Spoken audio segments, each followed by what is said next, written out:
entre el cráneo y la dura madre, ¿ok? La ruptura arterial en esa zona va a condicionar una hemorragia, un hematoma. Este hematoma va a despegar o va a ser no asociado a la pared a la pared del parénquima cerebral, y lo que va a hacer la hemorragia es disecar o crear un espacio real disecando las leptomeninges del cráneo, que las despega. ¿Okay? En cambio, en los hematomas subdurales, el vaso es un vaso de tipo venoso. ¿Ya? La dura madre tiene dos partes. Una parte celular, donde hay un montón de fibroblastos, y una parte fibrosa. ¿Okay? La ruptura de los vasos venosos a este nivel va a condicionar como una especie de una disección de estas dos partes, y es ahí donde se va a formar el hematoma. Por lo tanto, el hematoma subdural es dentro de la meninge. ¿Okay? No tiene comunicación con el espacio subaracnoideo, por lo tanto el espacio va a estar libre. ¿Okay? No, por lo tanto no entra dentro de un grupo de las parenquimales. ¿Ya? Estas dos causas son condicionadas por traumatismo, a diferencia de los otros, donde la mayoría pueden ser o por ruptura espontánea de alguna malformación, o de una ruptura de un aneurisma, o hipertensión o vasculopatía amiloide. Estos dos son casi siempre asociados a traumatismo endocraniano, traumatismo encefalocraniano. ¿Ya? El epidural, principalmente, la causa más frecuente, como ven acá, es una fractura de cráneo. Es su condicionador más frecuente, ¿ya? Fractura craneal.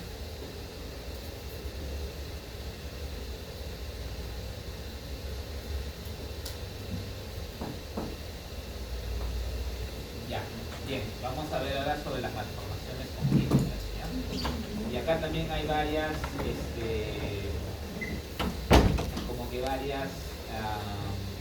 definiciones que tenemos que ver. Pero primero vamos a verlo así. Tenemos defectos del tubo neural, y los defectos del tubo neural se van a dividir en dos tipos: los asociados al fallo del cierre del tubo neural, y los asociados a un defecto óseo primario. Dentro del fallo del cierre del tubo neural tenemos dos principalmente. Tenemos la anencefalia y tenemos la mielomeningocele. En cambio, en las alteraciones de los defectos óseos tenemos dos principalmente: el encéfalo mielomeningocele, y tenemos la espina bífida. ¿Okay? Acuérdense la clasificación. ¿Ya? Defecto del tubo neural, falla del cierre del tubo neural, tenemos dos: anencefalia y mielomeningocele. Defectos óseo primario, tenemos encéfalo mielomeningocele y espina bífida. ¿Ya? Entonces, normalmente el más frecuente es este de acá, ¿okay? A fallo del cierre del tubo neural, y la causa más frecuente es metabólicos, ¿no? Por ejemplo, que no haya tomado sus vitaminas, la B12 o la B9, la gestante. Algunas toxinas, como el consumo de alcohol durante el primer mes del embarazo, produce el efecto del cierre del tubo neural. Entonces, o este de acá o el mielomeningocele, ya que es la anencefalia.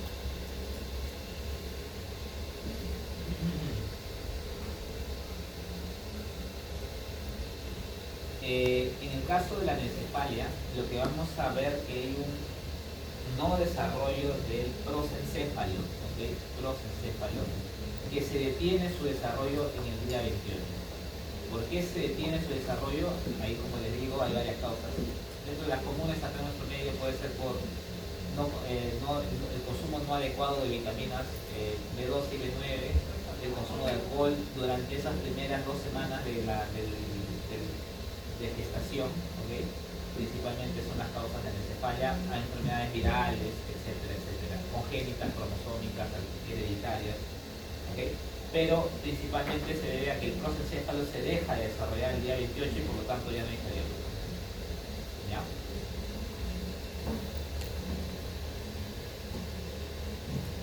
Luego tenemos anomalías del prosencéfalo, ¿okay? Y dentro de las anomalías del prosencéfalo tenemos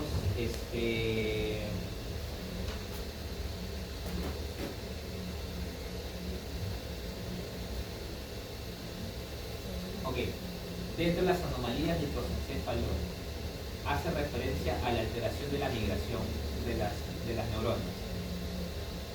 A nivel del sistema nervioso central, las neuronas, las células primordiales, se van a originar en la línea media, ¿okay? En la línea media del sistema nervioso central. Y desde ese punto empiezan a migrar hacia todas las, me refiero a las neuronas, ¿okay? Empiezan a migrar hacia todos los puntos, tanto la corteza cerebral, como también empiezan a migrar hacia los núcleos subcorticales, ¿okay? Y ahí se quedan, ¿ya? Y de ahí empiezan a mandar sus axones, y de ahí se forma el sistema nervioso central, ¿okay? Las alteraciones del prosencéfalo hablan principalmente en una alteración en la migración normal, ¿okay? O bien no migran, o bien migran a lugares inadecuados, ¿okay? En este grupo vamos a tener, por ejemplo,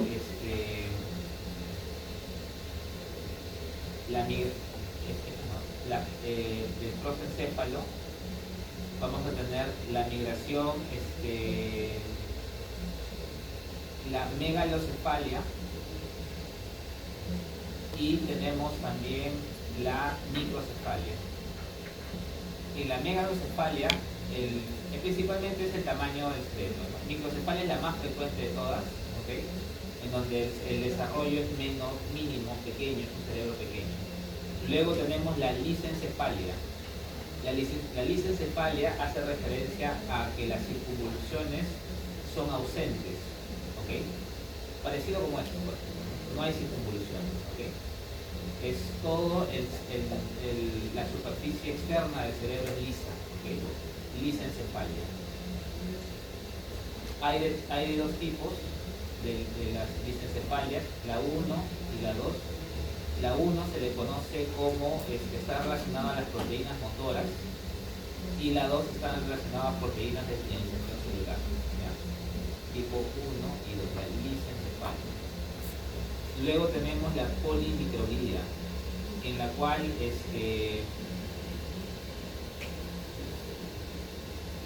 vamos a ver numerosas circunvoluciones que se forman, pero son pequeñitas, ¿okay? Y son irregulares.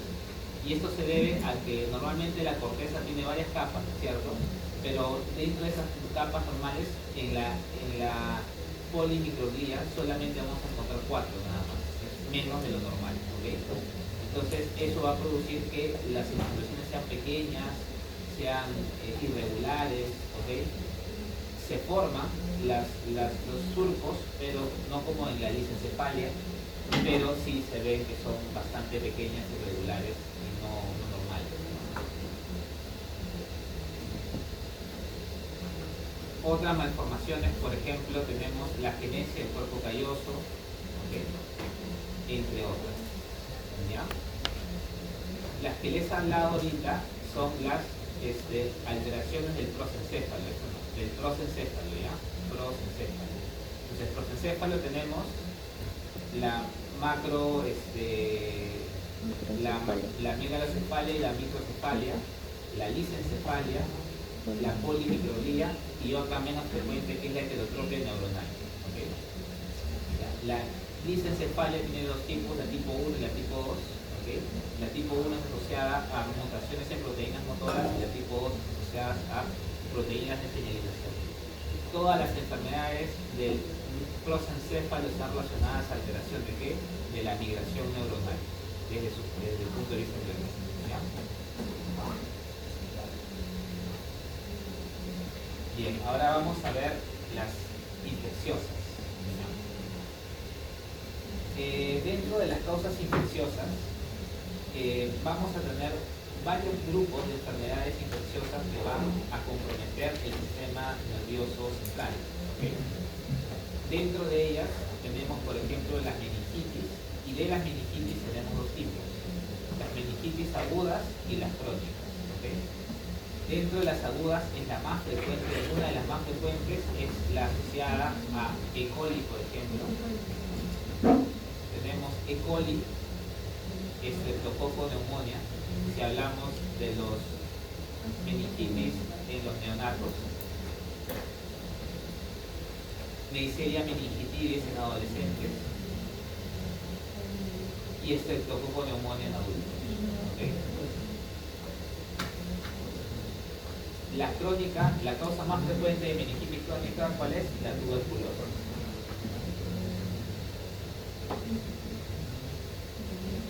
Eso con respecto a inflamaciones de la meninge. Con respecto a inflamaciones del parénquima cerebral, tenemos las localizadas. Y estas tenemos dos tipos. Tenemos el absceso y el empiema. El absceso, la causa más frecuente es el estreptococo y el estafilococo. Y el empiema normalmente es polipectoriano.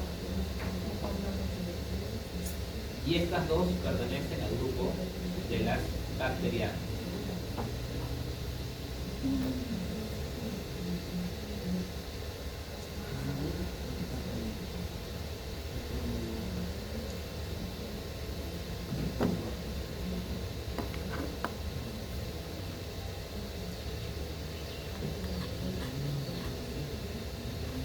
Ahora tenemos las virales, como vemos acá.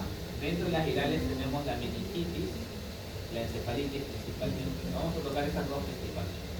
Dentro de las meningitis tenemos la meningitis aséptica, ¿okay?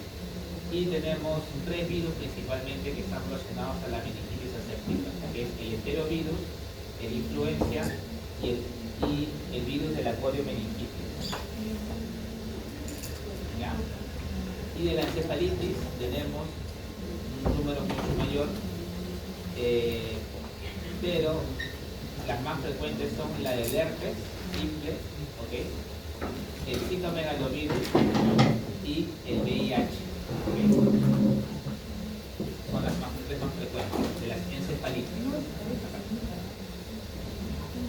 Entonces, meningitis viral, la meningitis aguda séptica, enterovirus, ¿okay? Influenza principalmente. Y de las encefalitis tenemos el virus del herpes, el citomegalovirus y el VIH. Los demás son menos frecuentes. ¿Ya? Ahora, dentro de las espiroquetas y los hongos, ahí este grupo va a producir los síndromes síndromes meningoencefálicos. ¿Y qué grupos y qué enfermedades tenemos acá? Tenemos la neurosífilis, la enfermedad de Lyme, que nosotros no vemos casi nada, ¿verdad? La enfermedad de Lyme es más que todo en países del norte, de Estados Unidos, ¿no? Principalmente. La enfermedad de Lyme no vemos mucho. Y la meningitis fúngica. La neurosífilis, principalmente el treponema pálido. ¿La neurosífilis en qué etapa de la sífilis se produce?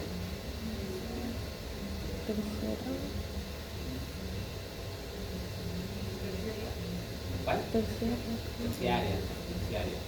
La primaria y la secundaria son las lesiones son manifestaciones directas de la bacteria, para la espiroqueta. Por ejemplo, una lesión secundaria, tú tomas una muestra y vas a poder encontrar a la espiroqueta. Todas las lesiones terciarias son secundarias a un mecanismo inmune. Por ejemplo, el megacolon, el megaesófago, el megacorazón y la neurosífilis, todas esas son manifestaciones autoinmunes más que todo, ¿no? Pero son infecciosas al fin y al cabo. Y dentro de las micóticas tenemos dos frecuentes, ¿no? La más frecuente de todas es criptococo. Y la otra es Candida albicans, ¿ya? Pero criptococo es la más frecuente de las cúpulas, ¿ya? Y dentro de los protozoos, estos son espiroquetas y hongos. ¿Okay? Esto sería espiroquetas y esto sería hongos. Y dentro de los protozoos, lo que van a producir los protozoos es la encefalitis. Y la encefalitis, el microorganismo más frecuente es la ameba, la encefalitis amebiana. La ameba tenemos la acantha moeba, ¿okay? Esa también es frecuente. Y dentro de los otros parásitos, como por ejemplo el toxoplasma, por acá lo pongo, toxoplasma y cisticerco. En nuestro medio también podríamos incluir la equinococosis también, ¿no? Dentro del grupo también, ¿ya? Entonces más o menos, hay un cuadro en el Robbins que está bien bonito. Ese cuadro apréndanse con respecto a la fisiología, ¿ya? Entonces, por ejemplo, el síndrome síndrome meningoencefálico está relacionado a neurosífilis, ¿cierto? O por hongos también. No está asociado a meningitis piogénica aguda.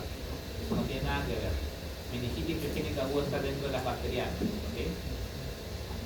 Bacterianas, meningitis piógena o meningitis crónica. Pero un síndrome meningoencefálico no es del grupo de las bacterianas, está en el grupo de las hongos y espiroquetas, ¿ok? O sea, puede ser treponema o pueden ser hongos como el criptococo, ¿ok? Ya. Ahora, en las encefalitis virales, independientemente de cuál sea la etiología, el infiltrado inflamatorio que vamos a encontrar es el linfocito, ¿okay? abundante linfocito. En las meningitis piógenas, ¿cuál es el inflamatorio? El neutrófilo, ¿no es cierto? Meningitis piógena o aguda, el neutrófilo. Meningitis crónica, como tuberculosis, el macrófago. En encefalitis o meningoencefalitis virales, linfocito, ¿ok? Tal vez en las treponemas, las células plasmáticas son las que más predominan, ¿ok? Y en las protozoarias o los parásitos, los eosinófilos también son bastante predominantes. Ya, más o menos así la más. Ya. Vamos a hablar de otro grupo de enfermedades. Ahora rapidito nomás, la esclerosis múltiple. La esclerosis múltiple es una enfermedad autoinmune de tipo desmielinizante, pero esta desmielinizante es del sistema nervioso central. ¿Quién se encarga de mielinizar a los axones en el sistema nervioso central? Son los oligodendrocitos. Un oligodendrocito, por ejemplo, por acá pasa un axón, por acá otro axón, por acá otro axón. Un oligodendrocito mieliniza así, ¿no? Uno mieliniza a todos. En cambio el Schwann, un Schwann para cada nódulo, ¿okay? Así, en cambio el oligo, en el sistema nervioso central, este es en el periférico, en el central se mieliniza de esta forma, ¿okay? Entonces, en la esclerosis múltiple va a ser una mutación, una enfermedad autoinmune que ataca a la mielinización de los axones. Por lo tanto, los axones se van a ver desprovistos de mielina. Si bien es cierto, no mata directamente el axón, ¿okay? No mata la neurona, la está desmielinizando y la mielina es importante para el funcionamiento normal de la neurona, la transmisión de la sinapsis, ¿okay? Por lo tanto, estos pacientes, si se desmielinizan las neuronas del sistema nervioso central, van a presentar síntomas neurológicos, ¿okay? ¿Cuál es el sistema autoinmune que condiciona la desmielinización? Los linfocitos Th1 y los Th17, ¿ya? Vamos a ver nódulos o lesiones como unas placas blanquecinas, ¿okay? A nivel corticológico, ¿ya? Principalmente. Otras enfermedades inmunizantes, la encefalomielitis diseminada aguda y la necrotizante hemorrágica. Pero esto, voy a preguntar esclerosis múltiple, ¿qué es? Ya, ahora, las neurodegenerativas. ¿Okay? Tenemos varias neurodegenerativas, pero las que más frecuente vemos en nuestro medio es Parkinson, Alzheimer, Parkinson. La demencia o la degeneración frontotemporal global me parece que está siendo subdiagnosticada en nuestro medio. Me parece que es más frecuente de lo que pensamos, pero no está siendo subdiagnosticada, pero en teoría no es tan frecuente en nuestro medio. La más frecuente es Parkinson y Alzheimer. Enfermedad de Huntington se ve que hay un grupo de Huntington en Cañete, me parece, pero es muy poco frecuente. Lo más frecuente es que le topes con un Alzheimer o con un paciente con Parkinson, ¿ok? Entonces, de las neurodegenerativas, el Alzheimer, ¿qué clínica va a producir? Demencia, ¿no? Demencia. En cambio, en el Parkinson va a producir trastornos del movimiento, ¿ya? Pero están dentro del grupo de las neurodegenerativas. Parkinson va a producir, hay inclusiones de alfa-sinucleína y de proteína tau. En Alzheimer también hay tau, pero hay placas de beta-amiloides, ¿ok? A beta. Hay una... Ya, acá está. Normalmente, esta proteína de acá, ¿ok? Es una proteína membrana, ¿ya? Y la proteína se encarga, normalmente, tiene una zona hidrofílica, que es esta de acá, ¿okay?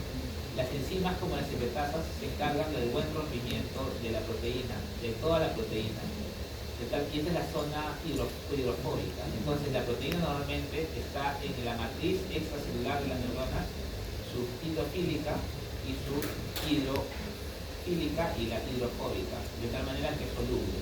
Tiene una función aparentemente estructural en la matriz extracelular. Pero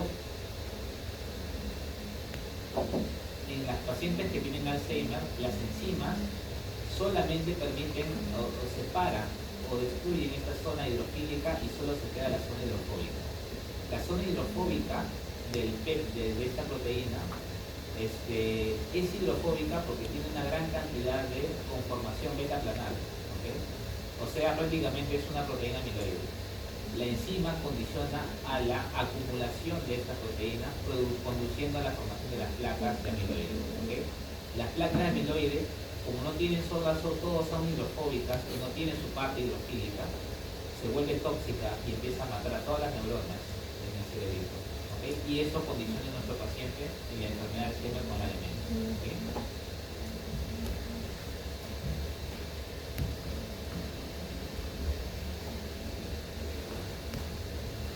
Bien, en cambio en la enfermedad de Parkinson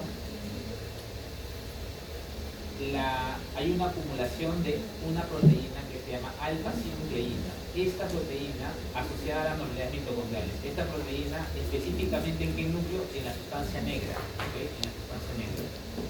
Entonces esta produce una destrucción de la sustancia negra y lo que va a condicionar es que el paciente va a tener temblores, ¿okay? Trastornos de movimiento. Y también puede producir demencia, ¿ok? Pero principalmente la patogenia es una acumulación y alteración y destrucción del núcleo de la sustancia negra, ¿ok? Los síntomas principalmente es el tremor o el temblor y la bradicinesia y la inestabilidad.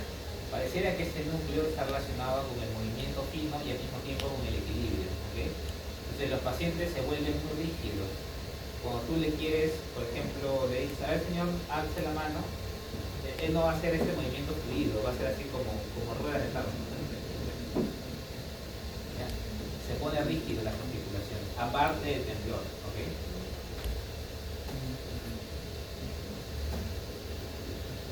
Bien, esta es otra enfermedad, esclerosis lateral amiotrófica. Esta también es una enfermedad autoinmune, al igual que esclerosis múltiple, ¿ya? Pero mientras que en la esclerosis múltiple lo que había una era desmielinización, pero la neurona se mantenía. En la esclerosis lateral amiotrófica vamos a ver una destrucción de la neurona. Pueden destruirse tanto primeras como segundas motoneuronas, principalmente son motoneuronas. Por lo tanto, los pacientes con esclerosis múltiple, pero con esclerosis lateral amiotrófica, pierden movimiento pero conservan sensibilidad. La sensibilidad no se ve afectada por las neuronas de la sensibilidad no se mueren. Se mueren solo las motoneuronas, tanto en la corteza motora y también en las segundas motoneuronas en las médulas espinales, o los núcleos papilofales craneales que tienen, que son motores, ¿okay? Como el séptimo. Pues. Entonces, estos pacientes empiezan a tener, inicialmente, si tú tienes destrucción de las primeras motoneuronas, tienes el síndrome de primera motoneurona, ¿no es cierto?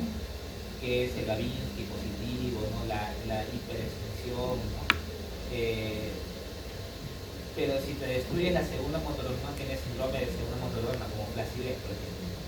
Entonces, estos pacientes pueden iniciar con hiperreflexia, pueden iniciar con Babinski, con síndrome de motorneurona y terminar con síndrome de segunda motorneurona, o comenzar de frente con segunda motorneurona, porque la autoinmunidad destruye a tanto la primera como la segunda, ¿ok?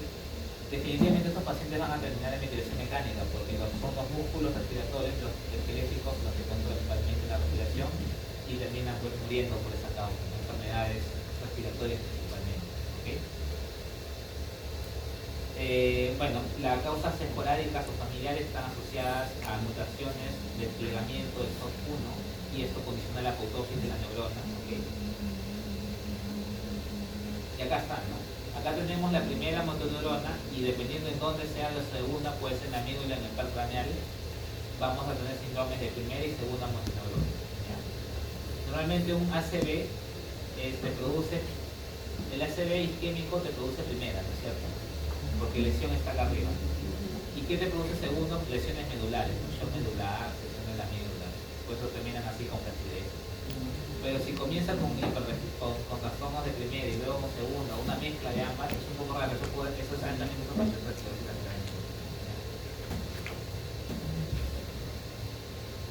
Bien, y para terminar, las neoplasias. Las neoplasias han cambiado bastante con respecto a en estos últimos años. En el año 2022 o 2021, si no me equivoco, salió una nueva, la OMS sacó una nueva clasificación con respecto a las neoplasias malignas del sistema neurocentral, específicamente con el glioma, ¿okay? Pero para hacer más o menos un poco para entenderlo, tenemos neoplasias que nacen de la glía, tenemos neoplasias que nacen del epitelio que recubre los ventrículos, las epidimales. ¿Qué otra estructura tenemos en el cerebro? Tenemos los plexos coroideos. ¿Qué otra estructura? Tenemos neuronas. ¿Okay? Cada una de estas estructuras tiene su neoplasia, ¿okay? Las neoplasias que salen de la glía, ¿qué tenemos en la glía? Astrocitos y oligodendrocitos. Por lo tanto tendremos astrocitomas y tendremos oligodendrogliomas, ¿okay? ¿Qué neoplasia sale de las células epidimales? El ependimoma. ¿Qué neoplasia sale de los plexos coroideos? Los carcinomas de plexos coroideos. ¿Y qué neoplasia sale de las neuronas? Si hay una neoplasia que solo sea neurona, pero la neurona ya está diferenciada, no puede tener neoplasia. Claro, lo que pasa es que este grupo de neoplasias no son neuronas, sino son entre el grupo de las germinales, lo que significa que en el cerebro de estos pacientes ha quedado rezagos germinales y de estos puede proliferar la neoplasia maligna neuronal. Acá tenemos el caso más representativo, el meduloblastoma, ¿ya? Entre otros, pero el meduloblastoma es el más frecuente de todas. ¿Ya? ¿Cuál es el más frecuente de todas? Las gliales. Y dentro de las gliales, los astrocitomas, ¿okay? Ahora, ¿por qué tienen números? Grado 2, 3, 4, porque ese es el grado histológico, como el grado histológico para decirlo. El grado 1 es como que es el astrocitoma no invasivo, ¿okay? Tú puedes tener tumor acá, por ejemplo, acá está tu parénquima con el tumor, pero el tumor no se mete al parénquima circundante, por lo tanto en teoría es como un in situ del 1, ¿okay? Pero por ejemplo tienes el mismo tumor y ya se está infiltrando el parénquima, eso puede ser 2 o puede ser 4. ¿De qué va a depender?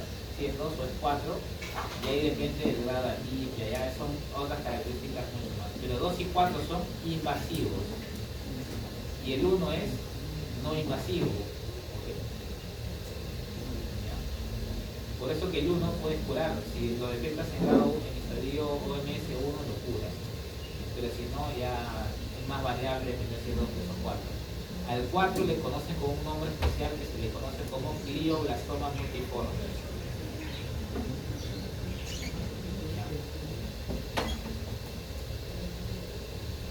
Al astrocitoma difuso se le conoce como, este es el tipo 2, el de grado 2 OMS. El anaplásico es el 3. Y el glioblastoma multiforme es el 4. ¿Ya? Los oligodendroliomas solo tienen 2 y 3, no tienen 4, ¿okay? Ya no tienen 4.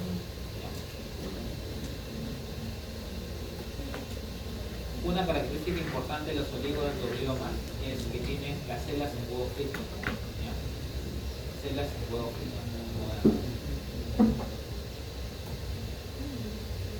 Bueno, el ependimoma es las células del ependimo son células epiteliales, por lo tanto el ependimoma es como una especie de neoplasia epitelial. Pero como el ependimo, las células ependimales están cubriendo ¿qué cosa? Los ventrículos, por lo tanto el lugar más frecuente está no va a ser una lesión papilar así dentro del ventrículo lateral, o el cuarto ventrículo. Ependimoma. Neoplasias embrionales, la más frecuente de todas, el neuroblastoma. El otro nombre como el que se le conoce es tumor neuroectodérmico primitivo. ¿Okay? Ese es el otro nombre primario del sistema nervioso central. Tumor neuroectodérmico primitivo, primario, sistema nervioso central, entre paréntesis neuroblastoma. ¿Ya? Son más frecuentes en niños, que son bastante frecuentes. ¿Y cuál es la zona más frecuente? La fosa posterior, o sea, el cerebelo, ¿no? Acá tengo una imagen, acá está, ¿no? El cerebelo, acá está el tumorcito.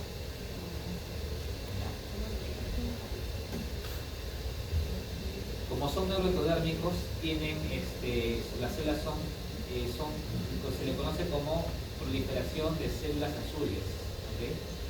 Células azules porque son puro núcleo, nada de citoplasma, y el único citoplasma que tienen son citoplasma eosinófilos, fibrilares.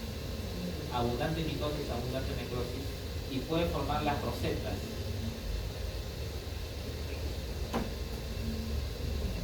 Okay. Eso es con respecto a las neoplasias del sistema nervioso central. También hay neoplasias de las meninges, ¿okay? Y eso se le conoce como meningiomas, ¿okay? Tenemos también los meningiomas colgados 1, 2 y 3, ¿okay? De los cuales el 1 es el benigno. Es decir, puede producirte un tumor así en la meninge, le sacas, ¿okay? Y se acabó el problema. Pero el 2 y el 3 son ya malignos, ¿okay? Y normalmente esta es la discrepancia o la diferenciación entre el benigno y los demás es que el meningioma ya se está empezando a infiltrar el parénquima cerebral. El 1 no infiltra, solamente ejerce un aspecto de masa, pero no infiltra el parénquima cerebral. Como acá, por ejemplo. Acá vemos que el meningioma está comprimiendo el parénquima cerebral, ¿okay? En el lóbulo probablemente frontal, ¿okay? Pero incluso hasta podríamos decir que está haciendo como una especie de herniación, ¿no? Por acá, ¿okay? Pero no se está metiendo al parénquima, por lo tanto este sería un tipo 1.